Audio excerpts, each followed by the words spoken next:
Welcome back to another episode in our data-driven permaculture series. In this episode, we're going to grasp the basics of the elements of design. Ever wondered how an ecosystem should sustain itself?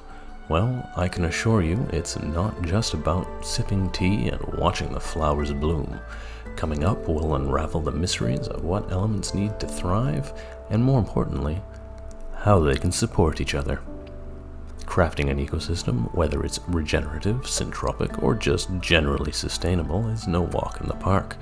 It's like assembling a puzzle with pieces that don't always fit where you might expect. Today, we're talking about the three musketeers of permaculture: inputs, outputs, and intrinsics. What fuels these elements? What results do they generously contribute? And what makes each one a unique character in this grand ecosystem drama? Let's take a closer look at chickens, our feathery friends in this chaotic orchestra. They're not just clucking around, they've got a daily menu that includes everything from grains and seeds to insects and water. And we can't forget about their healthcare system with grit, dust baths, and fresh air. And for socializing, well, even chickens need a good chat. For home comforts, we need nesting boxes, comfortable bedding materials, and protection from that wily coyote. For all those demands, what do we get in return? Forget about the eggs for a moment. We're talking manure that enriches the soil, feathers to incorporate into your next fashion statement, and meat for the barbecue of dreams. And let's not overlook the entertainment factor. Chickens scratching, foraging, and providing general amusement. Now they might greet the dawn with a lively chorus, especially if you've got roosters in the mix. While it adds to the rustic charm, it might not be everyone's cup of tea. But of course, any of these outputs can catch you off guard if you're not prepared. Noise-canceling earplugs might be a stretch, but a well-planned coop design can go a long way in keeping things harmonious.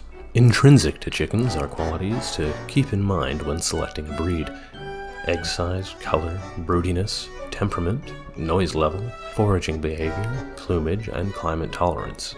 It's all in there. Now, if we zoom out and look at the bigger picture, we might start seeing loops and gaps in the system. Some inputs may need to come entirely outside the system and will need to be considered when budgeting for these amazing little creatures. Picture this: a toolkit of elements.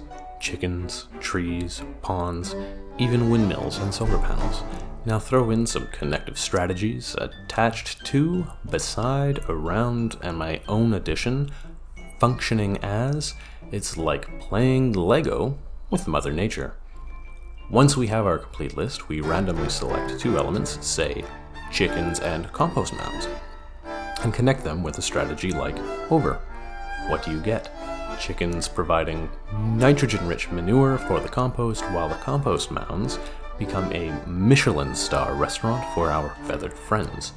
Genius! Or perhaps your genius ends up looking more like Jeff Lawton's chicken tractor on steroids. Link in the description below. But what if we think outside the barn? Sheep under garage, anyone? A 2-story building with a driveway to the top floor and sheep chilling below. It's like architectural poetry, only with more wool. Pigs in orchard, you say? After harvest season, send in the pigs. They'll clean up fallen fruit, play pest control, and leave you with some premium manure to support next year's bounty. It's like an effective recycling program. Now, before I go all out with the playground around human manure composting, let me stop you right there. It's a bad idea. I'm not endorsing it. Play safe, kids, and don't mix your playground with, well, you know what. Before we conclude today's journey into the intricate world of permaculture design, I want to leave you with a challenge. Take a moment to think about an element from your surroundings: an animal, a plant, or even a structure. Consider its inputs, outputs, and intrinsic characteristics. how could it be strategically connected with another element to create a harmonious relationship within your own mini ecosystem? Share your thoughts in the comments below. Let's turn this into a collective brainstorming session. And who knows, your idea might inspire someone else's permaculture masterpiece. Thanks for tuning in, and remember, as you embark on your permaculture journey, play safe, be creative, and let nature be your guide. Catch you in the next one.